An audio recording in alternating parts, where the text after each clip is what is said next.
YouTube was good. Alright, so today, man, we just talking about my experience with for my first USPSA match. Uh, I learned a lot, man. It was a hell of an experience. Anybody that haven't done competition, that enjoys shooting, that shoots often, I highly suggest that you go ahead and try out a competition, man. Uh, it's extremely beneficial, and it actually helps, in my opinion, in a self-defense kind of situation because you, that adrenaline from the timer and being able to move quick and making sure your habits and your fundamentals stay in place under some sort of stress, it will, in my personal opinion, will transfer over to any self-defense situation that you may encounter or may not encounter. Hopefully you don't. All right, so first things first, man.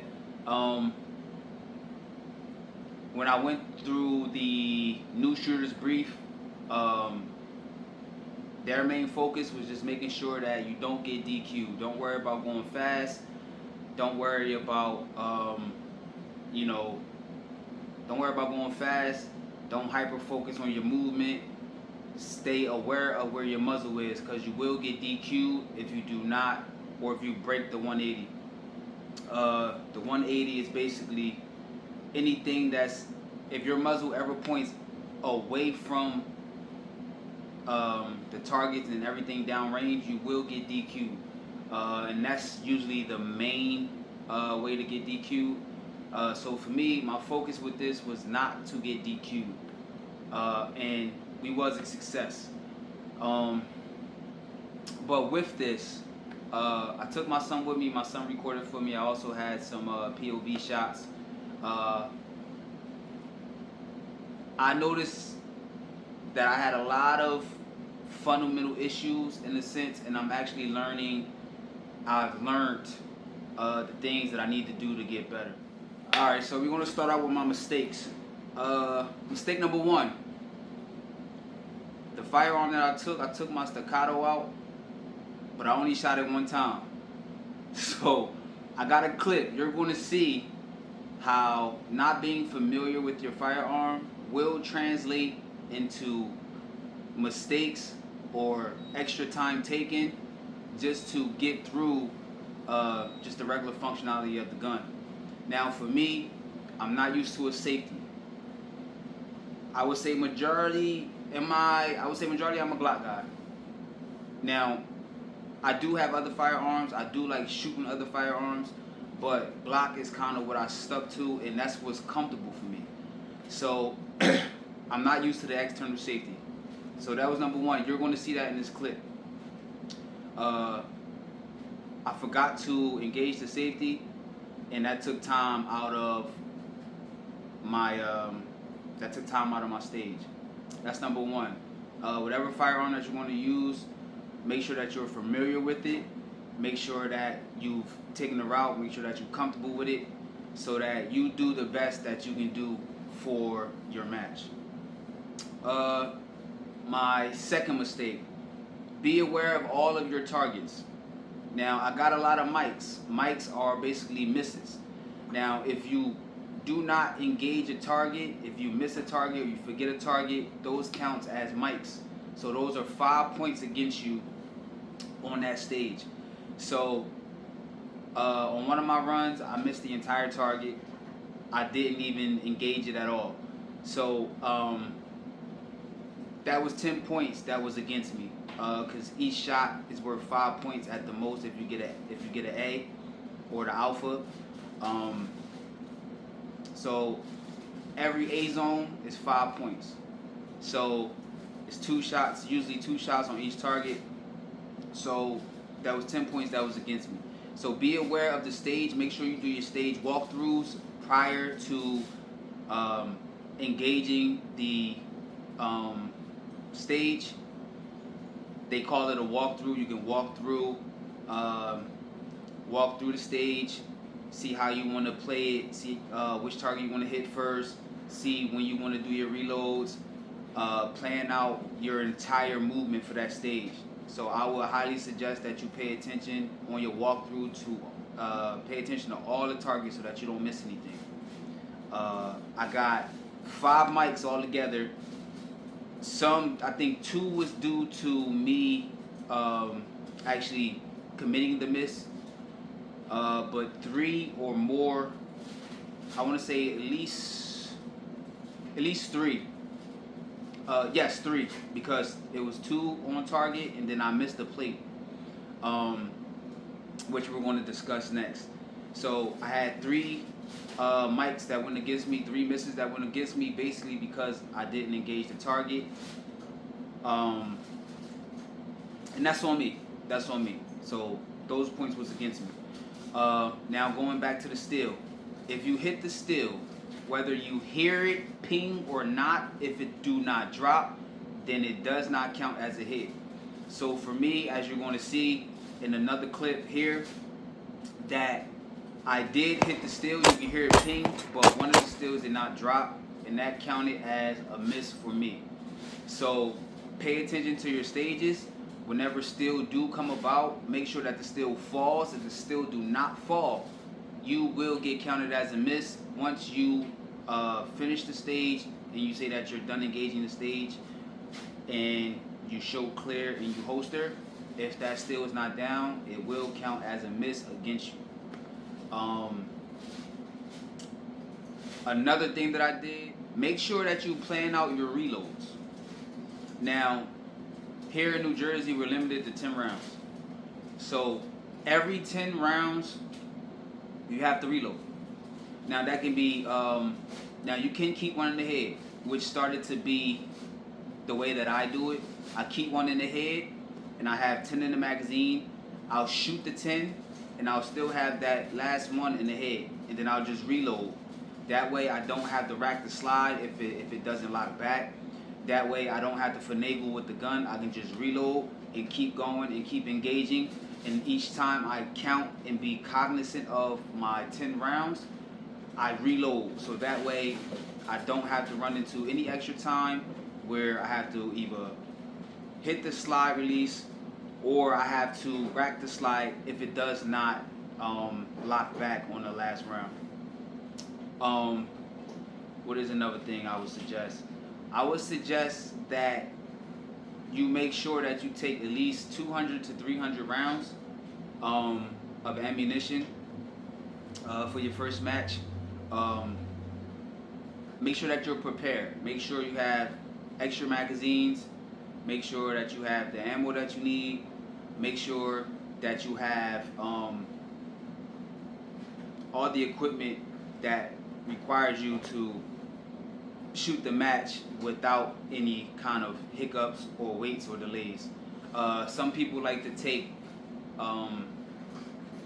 like the little football or usually a football or baseball, little outside chairs, little foldable chairs. Some people take those. I've seen a lot of people with like carts where they had a whole bunch of, they had all their equipment, everything that they needed. They would just take that cart from stage to stage.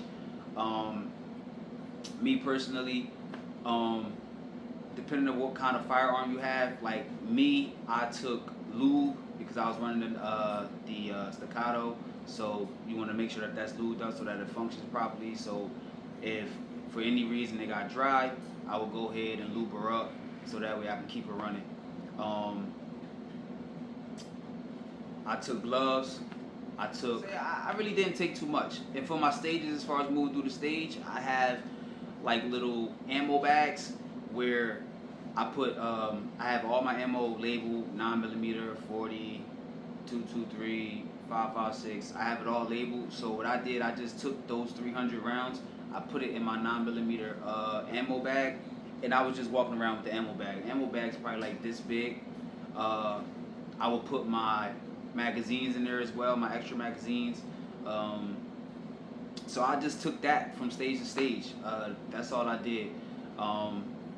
My son, he did use the sports foldable chair that he took around. But me personally, I didn't have a seat. I stood the whole time. It really wasn't that bad. I really didn't notice it until like after the match. So for me, everything was really minimalistic. You know what I mean? I really didn't take too much. I just tried to be aware of any possible failures. I believe I took batteries for my optic. I believe, like I said, the lube.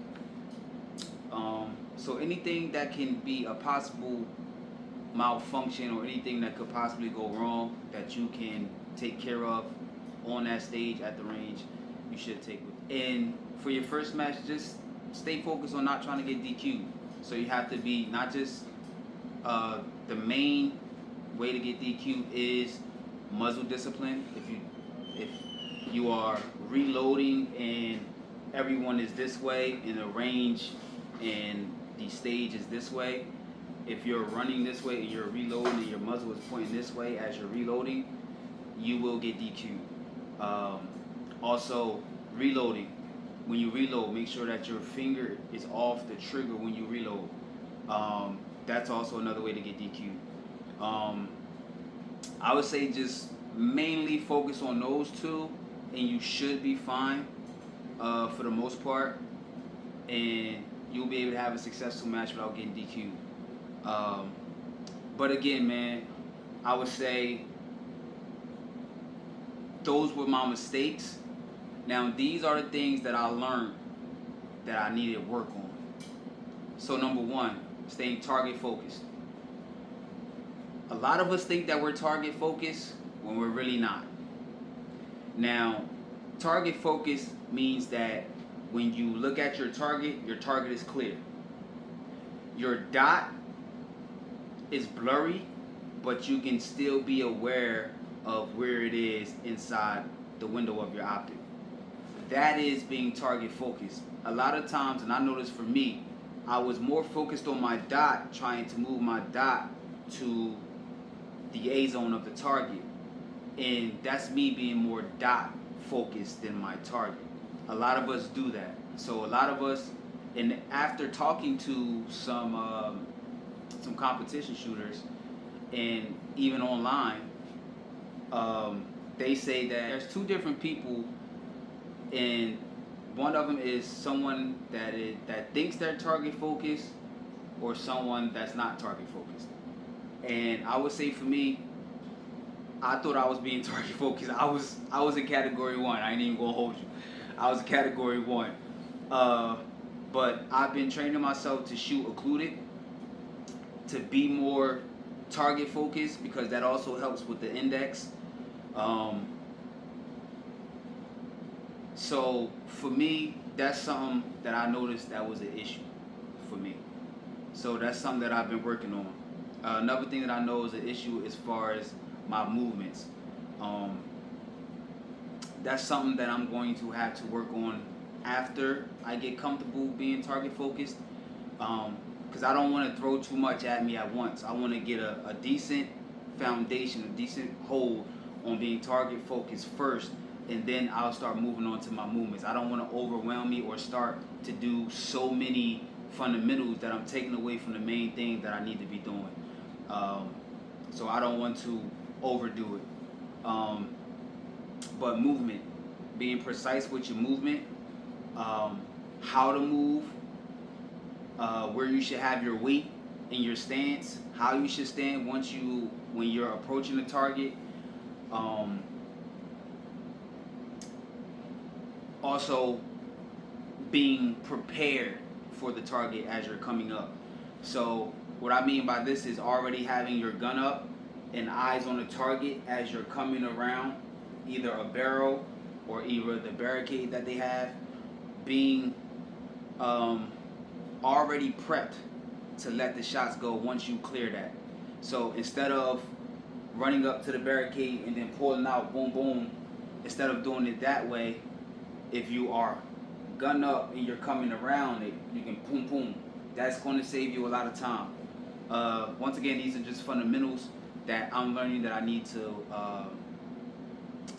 work on, And like I said, to be honest, if I didn't do this competition, these are things that I would never have thought of or never been aware of, to be honest.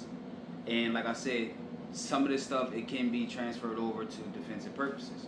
So whether it's, knowing how to shoot canted or to the side, whether it's being able to move out of the way to cover, whether it's like I said, the adrenaline is a lot of different benefits that will transfer over to defensive shooting. So as long as you practice this and you have this to be a good habit, and you just have a strong foundation in these things, then you'll be able to take care of business if it ever approaches you. You know, hopefully it don't. You know, we don't carry to, you know, look for issues. We want to dissolve the issues as much as possible or avoid them as much as possible, but we're prepared to deal with it if we have to. Alright? I would suggest you get into competition shooting, man. It'll help take your shooting to the next level, and you'll learn a lot, man. Everybody that's in the competition community, they are very helpful, man. Very helpful. Like there's no barricades, man. There's no barricades. Like, it don't matter what you look like. It don't matter what you wear. It don't matter, you know, how you talk, whatever the case may be. Everybody is helpful. Everybody's willing to help you learn, help you grow, and to give you tips, man. Like, dead strangers. You know what I mean? Coming from where I come from, we ain't used to that. It's a little uncomfortable. You know what I'm saying? But everybody's friendly. Everybody's willing to help. And everybody's just, you know, they're there to support you, man. So I would give it a try, man. Give it a try. And I think that's all I got for y'all today, man. I think that's it.